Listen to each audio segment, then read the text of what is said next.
अरे शिक्षा स्वास्थ्य रोजगार पे बात नहीं करोगे और सबके हाथ में घंटा पकड़ा दोगे, बजाओ जाओ मंदिर में घंटा, उससे विकास होगा? मीडिया वाले हैं वो जो उसके एंकर है ना, उन्हें सबको यूपी में, पंजाब में और उत्तराखंड में 5 राज्यों में चुनाव है, सबको उन्हें चुनाव लड़ना, तो वो उसकी बीजेपी की बड़ाई करेंगे तभी तो टिकट मिलेगा।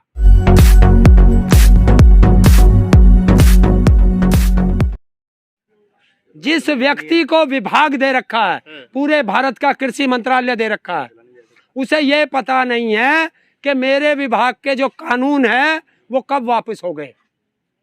उसे पता था? नहीं पता ना।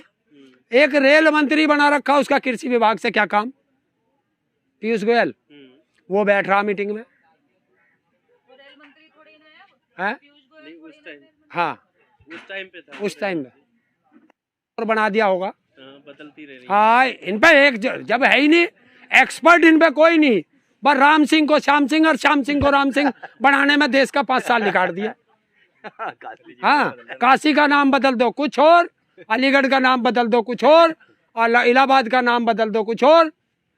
अरे कोई बताए ना, यूनिवर्सिटी बनाई हो, कोई हॉस्पिटल बनाए हो, कोई इंडस्ट्री लगाई हो। अरे शिक्षा स्वास्थ्य रोजगार पे बात नहीं करोगे और सबके हाथ में घंटा पकड़ा दोगे, बजाओ जाओ मंदिर में घंटा, उससे विकास होगा?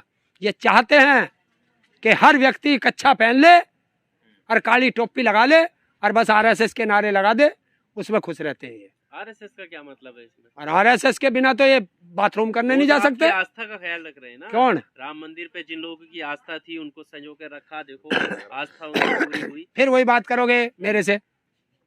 कोरोना काल में भगवान जी भी डर कर ताले में बैठे थे नहीं बैठे थे। और जब भगवान तो हमारी रक्षा करने के लिए आगे आना चाहिए था, भगवान को भी इन्होंने ताले में बंद करके बैठा दिया। और अभी देखना कितना बड़ा ढोंग करेंगे ये लोग कि सर्दी आ गई, भगवान जी को जाड़ा लग गया, गर्म कपड़े पहना दो, हीटर लगा दो। उस आदमी की नहीं सोचेंगे जो सड़क पे एक गरीब व्यक्ति भीख मांगने वाला, उस पे कपड़े नहीं है, चलो उसे एक कंबल दे दे, उसकी कोई नहीं सोचेगा।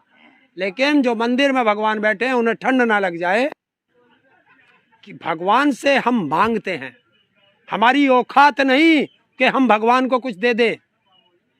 मुस्लिम अल्लाह से मांगता है, क्रिश्चियन अपने उससे मांगता है, और जो सिख है वो वाहेगुरु से मांगता है। हमारी औकात क्या जो हम भगवान को दे दें? हर इशारे पर चलता है भगवान के, और वो भगवान है अदृश्य शक्ति जो आज तक किसी ने देखी नहीं है, वो चलाती है ब्रह्मांड को। बाकी तो सब लुटेरे हैं, भगवान के नाम पे, राम के नाम पे, अल्लाह के नाम पे सब लुटेरे हैं। शक्ति वो है जो आज तक किसी ने देखी नहीं है, वो सृष्टि को चलाती है। अभी जेवर एयरपोर्ट बन रहा है, अभी अस्पताल का उद्घाटन हो गया यूपी में, अभी एक्सप्रेसवे पर जहाज उतर गया मोदी जी का, आप कह रहे हैं काम ही नहीं। देखिए, जेवर एयरपोर्ट बना है, जब उसकी तस्वीर आई तो वो चीन का एयरपोर्ट था, नकल की। जब उत्तर प्रदेश में हाईवे का दिखाया गया तो वो पश्चिम बंगाल था। अब जब फैक्ट्री का नक्शा दिखाया गया तो वो फैक्ट्री अमेरिका की थी। तो इन लोगों को तो ये भी नहीं है कि नकल करने के लिए भी अकल चाहिए, नकल भी पेल रहे हैं। अपना क्या दिखाया इन्होंने? दिखाया कुछ अपना, सिर्फ एक दिखाया कि हम नफरत पैदा करने वाले लोग हैं और हमारे पैदा। चुनाव जीतने के बाद, यूपी चुनाव के बाद आप लोग को बता दिया जाएगा। क्या बता दिया जाएगा? जीतेगा कौन? ये नहीं जीत सकते। आ रहे हैं, हमने शुरू कर दिया है। अब प्रदेश के अंदर ही चलेंगे, तो आंदोलन तो बहुत जल्दी समाप्ति की तरफ जा रहा है। सारे मसले अब सर हल होने की तरफ चल दिए हैं, संघर्ष से समाधान की तरफ हम जा चुके हैं।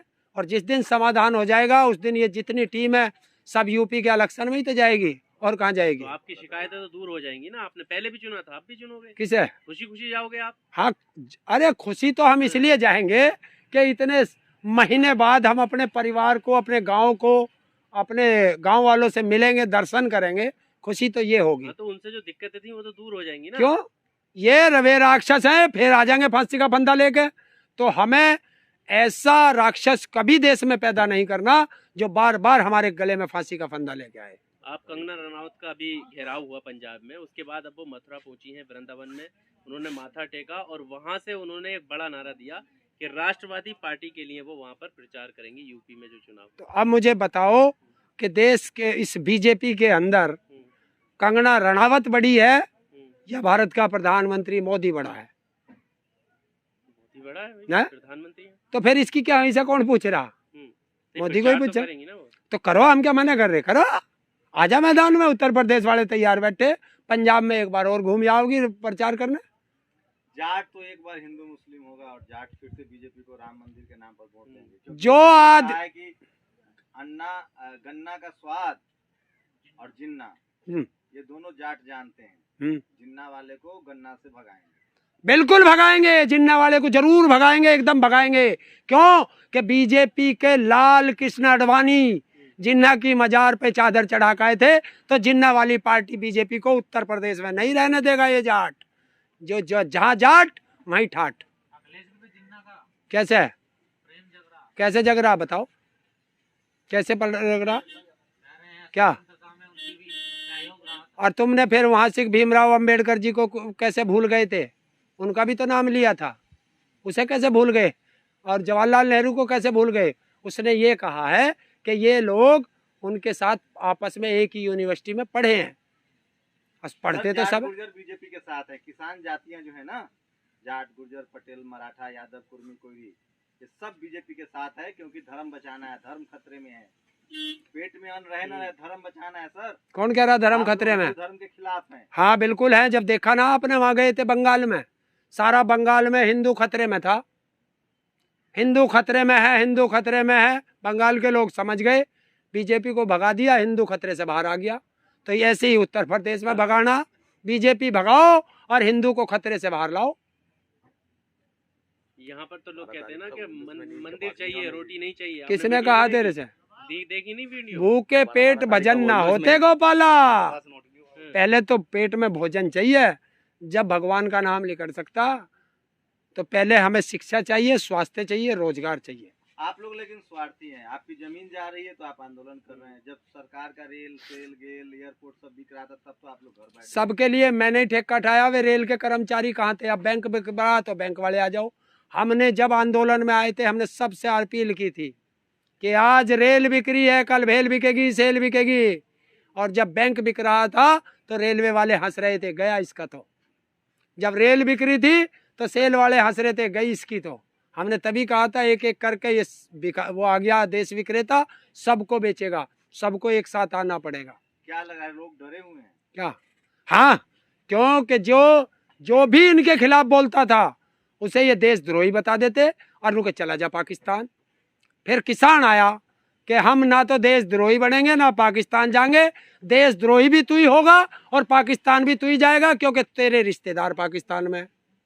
मीडिया लेकिन कह रही है कि किसान जो है ना वो हठधर्मी है, जिद्दी है। सरकार, प्रधानमंत्री ने बात मान ली, आप लोग विपक्ष के एजेंट हैं। यूपी चुनाव में आप बीजेपी का खेल बिगाड़ने के लिए आंदोलन के नाम पर मीडिया वाले हैं, वो जो उसके एंकर है ना, उन्हें सबको यूपी में, पंजाब में और उत्तराखंड में 5 राज्यों में चुनाव है, सबको उन्हें चुनाव लड़ना। तो वो उसकी बीजेपी की बड़ाई करेंगे तभी तो टिकट मिलेगा। अब मुझे थोड़ा ही दे देगी बीजेपी में, रोज उसे ललकार रहा हूँ तो वो मुझे थोड़ा ही देगी। जब उसकी गुलामी करेंगे तभी तो देंगे। तो वो उसके गुलाम है और हम देश के गुलाम हैं। मोदी जी का डंका बज रहा है दुनिया में, आप लोग को पच नहीं रहा है। आप लोग लेफ्टिस्ट है, कम्युनिस्ट है, देशद्रोही हैं, ये मीडिया का कहना है। नहीं तो आतंकवादी भी हैं, हम तो खालिस्तानी भी हैं, हम तो टुकड़े टुकड़े गैंग भी हैं, हम तो माओवादी भी हैं, हम नक्सली भी हैं। और बागपत की सांसद की बेटी को नहीं भूलने दूंगा जो उसने कहा कि हम भेड़िए भी हैं। और भेड़िया, जब भेड़िए के सामने कोई आ जाता है उसे पाड़ के खा जाता है भेड़िया, ये उसे बता देना। तो ये कानून तो वापस हो गया, एक कुछ और कानून है जिनको लेकर देश में काफी लंबा प्रोटेस्ट चला है, जिसमें CNRC है। तो क्या उसके वो कानून वापस नहीं होने चाहिए? क्योंकि वो लोग भी तो संविधान बचाने निकले थे, जैसे आप कह रहे हैं कि संविधान को खतरा है, उनको भी संविधान खतरे में लग रहा था। तो लड़े, मैं क्या मना कर रहा हूँ? आप साथ देंगे नहीं देंगे? ले, जब मैं आया था मैं तो अपने घर से लड़ना चल दिया था, अकेला चला था, लोग जुड़ते चले गए, कारवां बनता चला गया।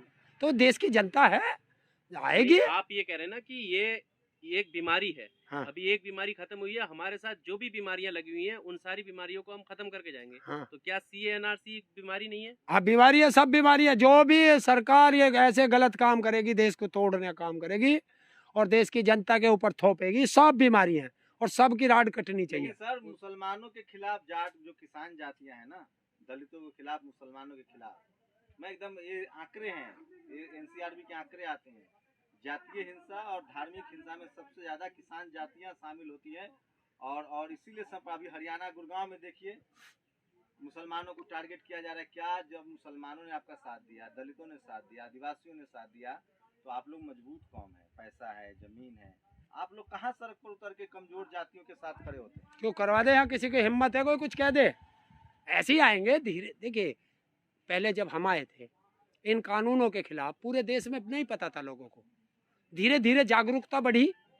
अब इनमें वो जागरूकता आई क्योंकि इनके बीच में हर जाति धर्म के लोग आए और सब इनसे मिले, तो इनमें एक प्यार बढ़ा और ये उस प्यार को टूटने नहीं देंगे। मैं तो सबसे यही अनुरोध करता हूँ कि लड़ना नहीं है, किसी के अधिकारों को छीनना नहीं है, और किसी के साथ अन्याय हो रहा है तो वहाँ खड़ा होना सीख लो। तो आपकी सूची में CANRC का नाम क्यों नहीं आ रहा है? यार फिर वही बात है, तुम मेरे सूची में रख रहे हो। चाहिए ना, बाकी मुद्दे जब आ रहे हैं तो ये भी आना चाहिए। मैं सूची में यहाँ रख के बैठ जाऊँ जेब में और तुम आओ ना मैदान में, तो भाई कैसे होगे? अरे मैदान में आपके साथ वो लोग नहीं है अभी यहाँ पर। कौन? जो तो लड़ेंगे कौन? पहल कौन करेगा? जिसको दर्द होगा। अपनी सूची में रखोगे तो संख्या बढ़ेगी। हाँ तो मैंने मतलब मना कर कभी नहीं है। आओ, जिसको जो परेशानी है सड़कों पे आओ, साथ देगा देश, देगा साथ, क्यों नहीं देगा? मैं आऊंगा। चलिए।